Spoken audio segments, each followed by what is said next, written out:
এর আন্ডারে আদার্স এর অপশনে স্টক কোয়ান্টিটি অ্যাডজাস্টমেন্ট। আচ্ছা, আরেকটু বলে নি, আমরা যে ফ্রি অ্যাকাউন্ট গুলো ব্যবহার করতেছি না সেগুলো হচ্ছে সবগুলো হচ্ছে ইউকে। ঠিক আছে, মানে আর কি ইউকে, এই জন্য ইনভেন্টরির নাম হচ্ছে স্টক, এরকম মানে আর কি আগেকার যে নামগুলো আমরা ব্যবহার করতাম এই নামগুলো থাকে। কিন্তু যখন আপনি কাজ করবেন কোনো ক্লায়েন্টের, সেখানে আপনি অবশ্যই খেয়াল রাখতে হবে সেটা কি ইউকে বেসড ক্লায়েন্ট নাকি আপনার ইউএসএ না অন্য দেশের। ঠিক আছে, ম্যাক্সিমাম আপনার কুইক বুকস এর ভার্সন হচ্ছে দুইটা, একটা হচ্ছে গ্লোবাল ভার্সন আর একটা কি ইউকে ভার্সন। এখন ইউকে ভার্সন হলে এরকম প্যাটার্ন থাকবে, গ্লোবাল ভার্সন হলেও এরকমই থাকবে, কোনো তফাৎ নাই কিন্তু ভাই, জাস্ট হয়তো দু একটা নামের চেঞ্জ আসবে এতটুকুই। আচ্ছা, তাহলে আমরা স্টক কোয়ান্টিটি অ্যাডজাস্টমেন্টে চলে যাব। ওকে, স্টক কোয়ান্টিটি অ্যাডজাস্টমেন্টে যাওয়ার পরে আমরা একটু রিপোর্টটা দেখবো আমাদের কি কি স্টক আছে, কতটুকু আছে। এটা আমরা রিপোর্ট সেকশনে গেলে আমরা দেখতে পাবো। Report, report,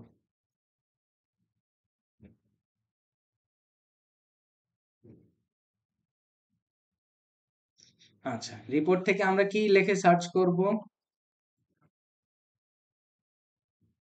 stock valuation detail, ডিটেলটা আমরা দেখবো একটু।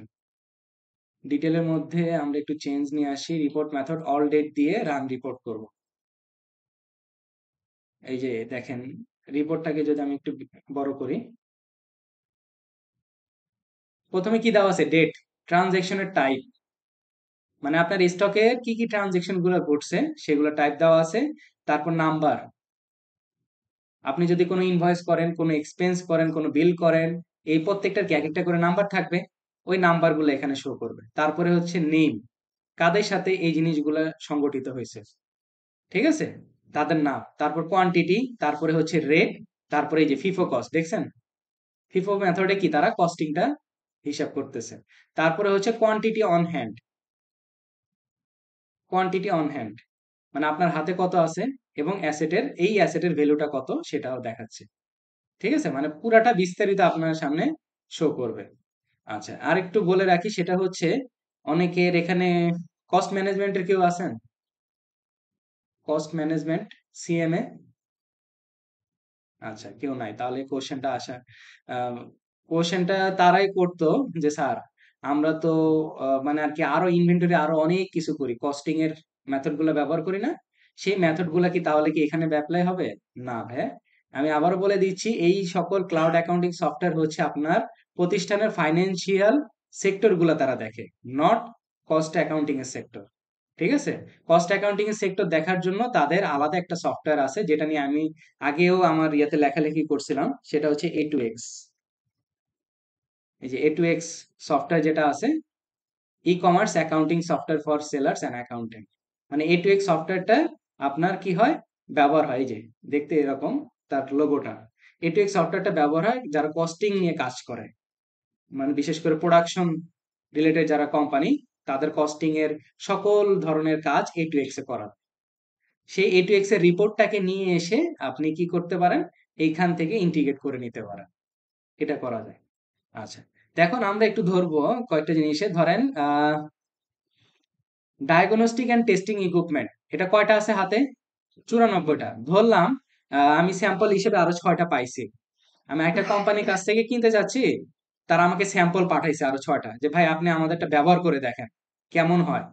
যেরকম ওই যে দোকানগুলোতে থাকে বিস্কুটের ইয়া, দোকানে এসে দোকানদারকে এসে বলে যে ভাই আমাদের বিস্কুট গুলো আগে ব্যবহার করে দেখেন, তারপরে আপনি নিয়েন, 1 ডজন নিয়েন।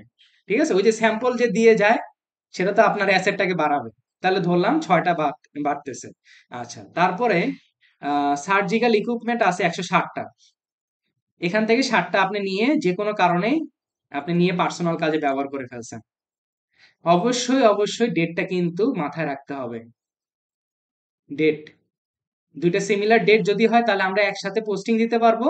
যদি সিমিলার ডেট না হয় বা সেম মান্থে যদি না হয়, ধরেন এখানে দেওয়া আছে 10/10/2023, মানে অক্টোবর 10 তারিখ 2023, মানে অক্টোবরে যদি 31 তারিখে গিয়ে যদি আমি অ্যাডজাস্টমেন্ট করি তাহলে তো দুইটা আমি একসাথে দেখাতে পারবো। যদি ধরেন আমার যদি একটা হয়তো অক্টোবরে, একটা হয়তো ট্রানজেকশন, আরেকটা লাস্ট যদি হয়তো নভেম্বরে, তাহলে তো দুইটার জন্য আলাদা আলাদা কোয়ান্টিটি অ্যাডজাস্টমেন্ট করতে হইতো, তাই না? একসাথে তো আর আমরা দেখাইতে পারতাম না।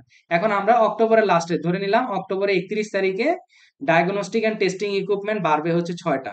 তাহলে আমরা এই যে স্টক কোয়ান্টিটি অ্যাডজাস্টমেন্টে চলে আসবো, অ্যাডজাস্টমেন্ট ডেটটা ঠিক করবো আমরা অক্টোবর 2023,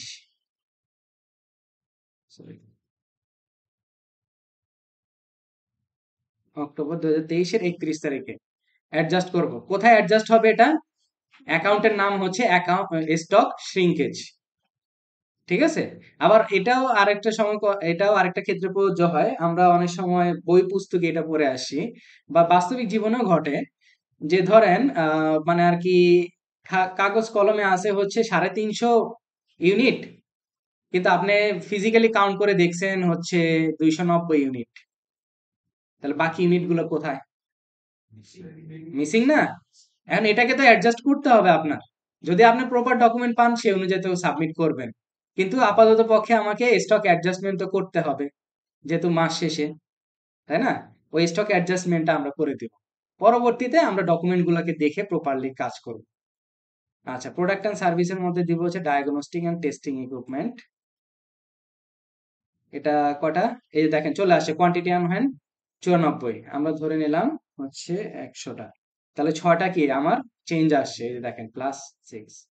আচ্ছা, তারপরে হচ্ছে আরেকটা কি ধরবো? Surgical equipment. সার্জিক্যাল ইকুইপমেন্ট এই দেখেন 160টা, নতুন করে হইতেছে 100। তাহলে কটা? -7। প্লাস মাইনাস এক জায়গাতেই তারা হিসাব করে নেবে। তাহলে আমরা 7 ক্লোজ করে দিব। দেওয়ার পরে আবার রিপোর্ট সেন্টারে একটু রিপোর্টটাকে জেনারেট করি। এই যে দেখেন স্টক কোয়ান্টিটি অ্যাডজাস্টমেন্ট আগে ছিল 94টা, পরবর্তীতে 6টা বেড়ে গিয়ে হয়েছে কটা? 100টা হয়ে গেছে। কোয়ান্টিটি অন হ্যান্ড হাতে দেখাচ্ছে কত? 100টা। আচ্ছা, তারপরে সার্জিক্যাল ইকুইপমেন্ট দেখেন আগে ছিল হচ্ছে 160টা, 60টা মাইনাস হয়ে গেছে, তার ভ্যালু তারা ঠিকঠাক মতো মাইনাস করে নিয়ে 100 করে ফেলছে। এখন আপনি চাচ্ছেন এটাকে ইনকোয়ারি করার জন্য, তাহলে এখানে ক্লিক করেন। স্টক কোয়ান্টিটি অ্যাডজাস্টমেন্টে আপনাকে এখানে নিয়ে আসবে। এই যে দেখেন অ্যাডজাস্টমেন্ট আপনি যে করছেন, মোর অপশনে যান। মোর অপশনে গেলে কি দেখতে পাবেন? অডিটের হিস্ট্রি দেখতে পাবেন অথবা ট্রানজাকশন জার্নাল, যে কোনোটাই আপনি এখান থেকে দেখতে পাবেন।